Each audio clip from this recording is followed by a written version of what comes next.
जिस तरीके नाल असी दिल्ली गए सानू दिल्ली जाना नहीं चाहिए सी जदों तक सरकार सानू कुछ विश्वास नहीं दिवाउंदी भी सरकार साडे मसलियां प्रति ते साडे संघर्ष नूं लैके सीरीयस आ ते सानू उहदा हल देना चाहुंदी आ।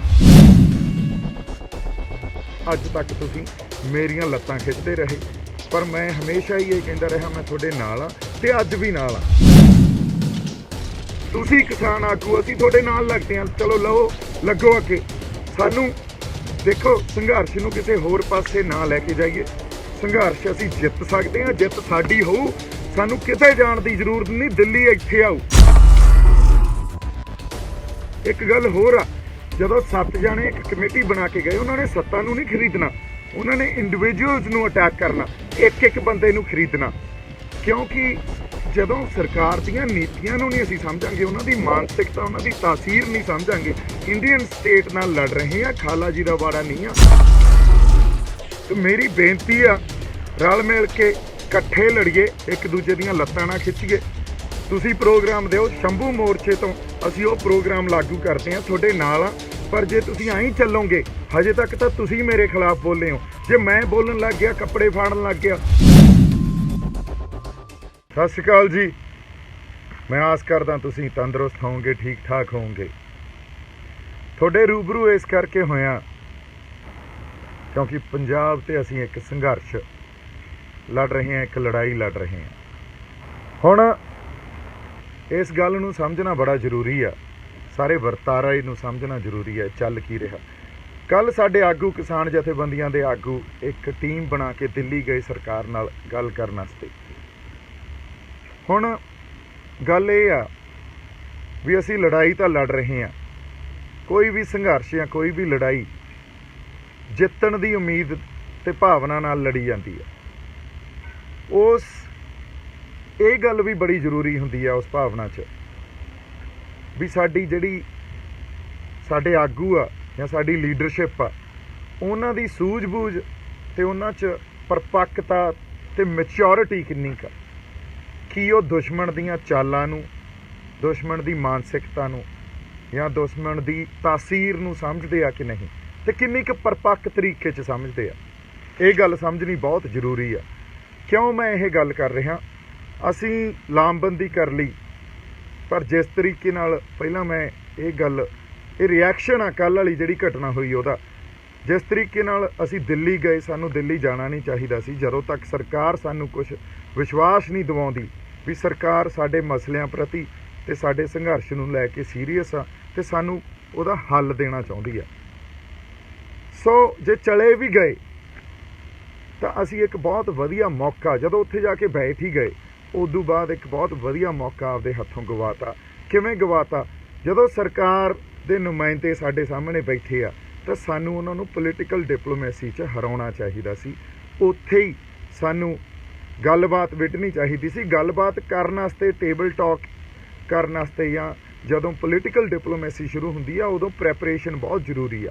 लड़ाई लड़नी जरूरी, उन्नी ही जरूरी प्रैपरेशन आ जिन्नी लड़नी जरूरी आ।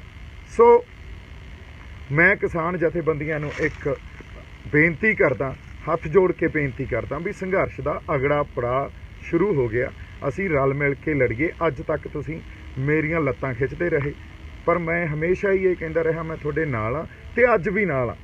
सानू साडे जिहड़े एग्रो इकोनॉमिस्ट्स नूं नाल लैना पऊगा, सानू साडे लीगल माइंड्स नूं नाल लैना पऊगा, सानू साडे इंटलैक्चुअल्स नूं नाल लैना पऊगा ते आपदी प्रैपरेशन करनी पऊगी टेबल टॉक ते जाण लई। हजे जिहड़ा सारा वरतारा मैं देखिया उहदे तो मैनूं ये पता लगदा या मेरी जिन्नी क समझ आ मैनूं ये समझ आउंदी आ भी असीं टेबल टॉक ते जाण लई प्रिपेयर्ड ही नहीं आ। ते जदों टेबल टॉक ते जाके बैठ जांदे फिर सानूं उठना नहीं चाहिदा सी उत्थों। फिर असीं कहंदे भी आओ बई करो गल। साडे कोले साडे एग्रो इकोनॉमिस्ट भी हुंदे, लीगल ब्रेनस भी हुंदे, सरदार अजमेर सिंह वर्गे भीषम पितामह बैठे आ पंजाब कोले, असीं उन्हां दी मदद क्यों नहीं लै रहे? ਜਿਹੜੇ पॉलिसी मेकिंग नूं भी समझते आ या रिटायर्ड IAS ऑफिसर आ ਜਿਹੜੇ पॉलिसी मेकिंग ਦੇ ਉਹਨਾਂ ਦੀ मदद क्यों नहीं लै रहे? मुनटेक सिंह आलूवालिया पंजाब गवर्नमेंट ਦੇ पैनल ਤੇ ਆ, ਉਹਨਾਂ ਦੀ मदद क्यों नहीं लै रहे? रघुरामन ਜਿਹੜੇ रिजर्व बैंक ऑफ इंडिया के गवर्नर आ, ਰਿਟਾਇਰਡ ਹੋਏ ਉਹ ਗਵਰਨਮੈਂਟ ਦੀਆਂ ਪਾਲਿਸੀਜ਼ ਨੂੰ ਹਮੇਸ਼ਾ ਹੀ ਨਿੰਦਦੇ ਰਹਿੰਦੇ। ਅਸੀਂ ਉਹਨਾਂ ਦੀ ਮਦਦ ਕਿਉਂ ਨਹੀਂ ਲੈ ਰਹੇ? ਅਸੀਂ ਕਿਉਂ ਨਹੀਂ ਸਮਝ ਰਹੇ ਵੀ ਇਹ ਲੜਾਈ ਮਾਡਰਨ ਪੋਲੀਟੀਕਲ ਡਿਪਲੋਮੇਸੀ ਦੇ ਆਧਾਰ ਤੇ ਹੀ ਲੜੀ ਜਾਣੀ ਚਾਹੀਦੀ ਹੈ। ਸਾਡਾ ਨੈਗੋਸ਼ੀਏਟਰ ਕੌਣ ਹੋਊਗਾ, ਉਹ ਕਿੰਨਾ ਕੁ ਸਟਰੋਂਗ ਆ ਸਾਡਾ ਨੈਗੋਸ਼ੀਏਟਰ, ਇਹ ਸਾਰੀਆਂ ਗੱਲਾਂ ਦਾ ਜਵਾਬ ਕੌਣ ਦੇਊਗਾ? ਜਾਂ ਸਾਡੇ ਬਲੂਪ੍ਰਿੰਟ ਕੀ ਆ? ਹੁਣ ਜਿੱਥੇ ਅਸੀਂ ਖੜੇ ਆ, ਸੰਘਰਸ਼ ਨੂੰ ਮੋਰਚਿਆਂ 'ਚੋਂ ਚੱਕ ਕੇ ਜਾਂ ਧਰਨਿਆਂ 'ਚੋਂ ਚੱਕ ਕੇ ਲੋਕਾਂ ਦੇ ਘਰਾਂ ਤੱਕ ਕਿਵੇਂ ਲੈ ਕੇ ਜਾਣਾ, ਇਸ ਗੱਲ 'ਤੇ ਗੱਲ ਕਿਉਂ ਨਹੀਂ ਕੀਤੀ ਜਾ ਰਹੀ? ਇਸ ਸੰਘਰਸ਼ ਨੂੰ ਇੱਕ ਨੈਸ਼ਨਲ ਕੋਆਰਡੀਨੇਸ਼ਨ ਕਮੇਟੀ ਬਣਾ ਕੇ ਨੈਸ਼ਨਲ ਪੱਧਰ 'ਤੇ ਕਿਉਂ ਨਹੀਂ ਲੈ ਕੇ ਜਾ ਰਹੇ? ਉਹ ਲਾਮਬੰਦੀ ਕਿਉਂ ਨਹੀਂ ਕਰ ਰਹੇ? ਕਿਉਂਕਿ ਸੈਂਟਰ ਸਰਕਾਰ ਤਾਂ ਸੂਬਿਆਂ ਦੇ ਅਗੇਂਸਟ ਲੱਗੀ ਹੋਈ ਆ। ਅੱਜ ਮਹਾਰਾਸ਼ਟਰ ਤੁਹਾਡਾ ਸਾਥ ਦੇਣ ਨੂੰ, ਤੁਹਾਡੇ ਨਾਲ ਖੜਨ ਨੂੰ ਤਿਆਰ ਆ। ਤਾਮਿਲਨਾਡੂ ਤੁਹਾਡੇ ਨਾਲ ਖੜਨ ਨੂੰ ਤਿਆਰ ਆ। ਸਾਊਥ ਦੇ 7 ਸਟੇਟ ਤੁਹਾਡੇ ਨਾਲ ਖੜਨ ਨੂੰ ਤਿਆਰ ਆ। ਹਰਿਆਣਾ ਤੁਹਾਡੇ ਨਾਲ ਖੜਾ, ਰਾਜਸਥਾਨ ਤੁਹਾਡੇ ਨਾਲ ਖੜਨ ਨੂੰ ਤਿਆਰ ਆ। ਅਸੀਂ ਉਹਨਾਂ ਸੂਬਿਆਂ ਨੂੰ ਕਿਉਂ ਨਹੀਂ ਨਾਲ ਲੈ ਰਹੇ? ਜਦੋਂ ਪੰਚਾਇਤਾਂ ਤੋਂ ਮਤੇ ਪਵਾ ਰਹੇ ਆ ਤਾਂ ਫਿਰ ਇੱਕ ਨੈਸ਼ਨਲ ਕੋਆਰਡੀਨੇਸ਼ਨ ਕਮੇਟੀ ਰਜਿਸਟਰ ਕਰਕੇ, ਸੁਸਾਇਟੀਜ਼ ਐਕਟ ਦੇ ਅੰਡਰ ਰਜਿਸਟਰ ਕਰਕੇ ਉਹਨਾਂ ਮਤਿਆਂ ਨੂੰ ਲੀਗਲ ਕਿਉਂ ਨਹੀਂ ਕਰਾ ਰਹੇ? ਅਸੀਂ ਪਬਲਿਕ ਓਪੀਨੀਅਨ ਨੂੰ ਕਿਉਂ ਨਹੀਂ ਅਸੀਂ ਕ੍ਰੀਏਟ ਕਰ ਰਹੇ ਵੀ ਪਬਲਿਕ ਓਪੀਨੀਅਨ ਗਵਰਨਮੈਂਟ ਦੀ ਪਾਲਿਸੀਜ਼ ਦੇ ਅਗੇਂਸਟ ਆ? ਡੈਮੋਕ੍ਰੈਟਿਕ ਸਟਰਕਚਰ ਦੇ ਹੀ ਜਿਹੜੀ ਗਵਰਨਮੈਂਟ ਆ ਉਹ ਉਹਦੇ ਅਗੇਂਸਟ ਕੰਮ ਕਰ ਰਹੀ ਆ। ਵੀ ਪਬਲਿਕ ਓਪੀਨੀਅਨ ਜਦੋਂ ਕੱਲ੍ਹ ਨੂੰ ਸੁਪਰੀਮ ਕੋਰਟ ਜਾਵਾਂਗੇ, ਚੈਲੰਜ ਕਰਾਂਗੇ। ਇਹ ਜਿਹੜੇ ਸਾਰੇ ਡਾਕੂਮੈਂਟ ਆ, ਇਹਨਾਂ ਨੇ ਬਹੁਤ ਵੱਡੀ ਸਾਡੀ ਭੂਮਿਕਾ ਅਦਾ ਕਰਨੀ ਆ ਲੜਾਈ ਜਿੱਤਣ 'ਚ।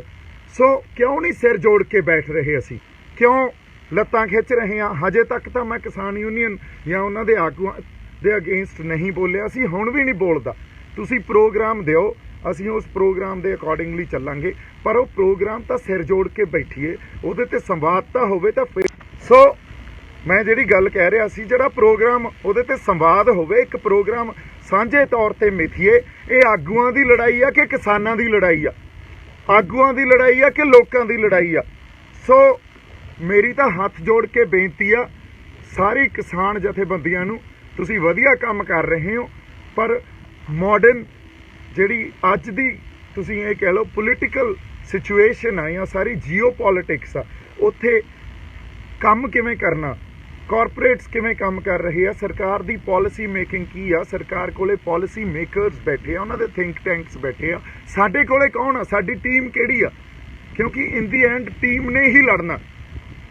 ਜੇ ਅਸੀਂ ਕਹੀਏ ਸੰਘਰਸ਼ਾਂ ਨੂੰ ਅਸੀਂ ਮੋਰਚਿਆਂ ਤੇ ਧਰਨਿਆਂ 'ਚ ਬੈਠ ਕੇ ਜਿੱਤ ਲਾਂਗੇ, ਨਹੀਂ ਜਿੱਤਿਆ ਜਾਣਾ। ਸਾਨੂੰ ਟੀਮ ਬਣਾਉਣੀ ਪੈਣੀ ਆ। ਟੀਮ 'ਚ ਸਾਡੇ ਇਕੋਨੋਮਿਸਟ, ਸਾਡੇ ਲੀਗਲ ਮਾਈਂਡਸ, ਸਾਡੇ ਪਾਲਿਸੀ ਮੇਕਿੰਗ ਨੂੰ ਸਮਝਣ ਵਾਲੇ ਮਾਈਂਡਸ, ਤੁਸੀਂ ਕਿਸਾਨ ਆਗੂ, ਅਸੀਂ ਤੁਹਾਡੇ ਨਾਲ ਲੱਗਦੇ ਹਾਂ। ਚਲੋ ਲੱਗੋ ਅੱਗੇ। ਸਾਨੂੰ ਦੇਖੋ, ਸੰਘਰਸ਼ ਨੂੰ ਕਿਸੇ ਹੋਰ ਪਾਸੇ ਨਾ ਲੈ ਕੇ ਜਾਈਏ। ਸੰਘਰਸ਼ ਅਸੀਂ ਜਿੱਤ ਸਕਦੇ ਹਾਂ, ਜਿੱਤ ਸਾਡੀ ਹੋਊ। ਸਾਨੂੰ ਕਿਤੇ ਜਾਣ ਦੀ ਜ਼ਰੂਰਤ ਨਹੀਂ, ਦਿੱਲੀ ਇੱਥੇ ਆਊ। ਸਾਡਾ ਬਲੂਪ੍ਰਿੰਟ ਕੀ ਹੋਣਾ ਚਾਹੀਦਾ? ਹੁਣ ਸਵਾਮੀਨਾਥਨ ਰਿਪੋਰਟ ਨੂੰ ਅਸੀਂ 3 ਨੰਬਰ ਤੇ ਰੱਖਿਆ ਸੀ, ਹੋ ਸਕਦਾ ਪਹਿਲੇ ਨੰਬਰ ਤੇ ਰੱਖਣੀ ਪੈ ਜੇ, ਹੋ ਸਕਦਾ ਦੂਜੇ ਨੰਬਰ ਤੇ ਸਾਨੂੰ ਇਹ ਕਹਿਣਾ ਪੈ ਜੇ ਕੌਮਾਂਤਰੀ ਪੱਧਰ ਤੇ ਸਾਡੀਆਂ ਫਸਲਾਂ ਵੇਚਣ ਦਾ ਸਾਨੂੰ ਹੱਕ ਦਿਓ। ਹੋ ਸਕਦਾ ਸਾਨੂੰ ਇਹ ਕਹਿਣਾ ਪੈ ਜੇ ਵੀ ਇਹ 3 ਆਰਡੀਨੈਂਸ ਰੱਦ ਕਰੋ, ਉਦੋਂ ਪਹਿਲਾਂ ਅਸੀਂ ਤੁਹਾਡੇ ਨਾਲ ਗੱਲਬਾਤ ਤੇ ਨਹੀਂ ਬਹਿੰਦੇ। ਸਾਡਾ ਰੂਪਰੇਖਾ ਕੀ ਹੋਣੀ ਚਾਹੀਦੀ ਆ, ਸੇਧ ਕੀ ਹੋਣੀ ਚਾਹੀਦੀ ਆ? ਕੱਲ੍ਹ ਨੂੰ ਗਵਰਨਮੈਂਟ ਦਾ ਪ੍ਰੈਸ਼ਰ ਪੈਂਦਾ, ਕਿਉਂਕਿ ਉਹਨਾਂ ਨੇ ਇੱਕ ਗੱਲ ਹੋਰ ਆ, ਜਦੋਂ 7 ਜਾਣੇ ਇੱਕ ਕਮੇਟੀ ਬਣਾ ਕੇ ਗਏ, ਉਹਨਾਂ ਨੇ ਸੱਤਾ ਨੂੰ ਨਹੀਂ ਖਰੀਦਣਾ, ਉਹਨਾਂ ਨੇ ਇੰਡੀਵਿਜੂਅਲਸ ਨੂੰ ਅਟੈਕ ਕਰਨਾ, ਇੱਕ ਬੰਦੇ ਨੂੰ ਖਰੀਦਣਾ। ਕਿਉਂਕਿ ਜਦੋਂ ਸਰਕਾਰ ਦੀਆਂ ਨੀਤੀਆਂ ਨੂੰ ਨਹੀਂ ਅਸੀਂ ਸਮਝਾਂਗੇ, ਉਹਨਾਂ ਦੀ ਮਾਨਸਿਕਤਾ, ਉਹਨਾਂ ਦੀ ਤਾਸੀਰ ਨਹੀਂ ਸਮਝਾਂਗੇ। ਇੰਡੀਅਨ ਸਟੇਟ ਨਾਲ ਲੜ ਰਹੇ ਆ, ਖਾਲਾ ਜੀ ਦਾ ਵਾੜਾ ਨਹੀਂ ਆ। ਮੈਂ ਪਹਿਲਾਂ ਹੀ ਕਿਹਾ ਸੀ, ਸਾਡਾ ਮੋਮੈਂਟਮ ਤੋੜਨ ਵਾਸਤੇ ਸਰਕਾਰ ਸਾਨੂੰ ਬੁਲਾ ਰਹੀ ਆ ਤੇ ਸਾਨੂੰ ਨਹੀਂ ਜਾਣਾ ਚਾਹੀਦਾ ਜਦੋਂ ਤੱਕ ਸਰਕਾਰ ਇਹ ਵਿਸ਼ਵਾਸ ਨਾ ਦਿਵਾਵੇ ਵੀ ਅਸੀਂ ਸੀਰੀਅਸ ਹਾਂ ਤੁਹਾਨੂੰ ਤੁਹਾਡੇ ਮਸਲਿਆਂ ਦਾ ਹੱਲ ਦੇਣ।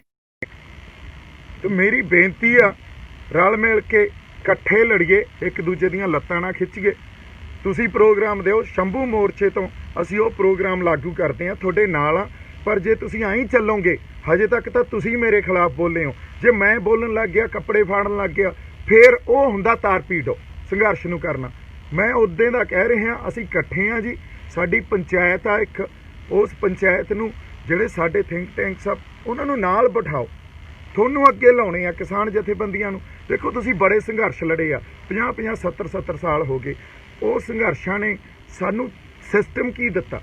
ਸਿਸਟਮ ਤਾਂ ਦਿੱਤਾ ਵੀ ਖੁਦਕੁਸ਼ੀਆਂ, ਸਿਸਟਮ ਦਿੱਤਾ ਕਰਜ਼ੇ, ਸਿਸਟਮ ਦਿੱਤਾ ਮਜ਼ਦੂਰਾਂ ਦੀ ਪੱਲੇਦਾਰ ਯੂਨੀਅਨ, ਇਹਨਾਂ ਸਾਰਿਆਂ ਦੇ ਲੁੱਟ ਖਸੁੱਟ। ਇਹ ਸਿਸਟਮ ਨੂੰ ਚੇਂਜ ਕਰੀਏ ਹੁਣ।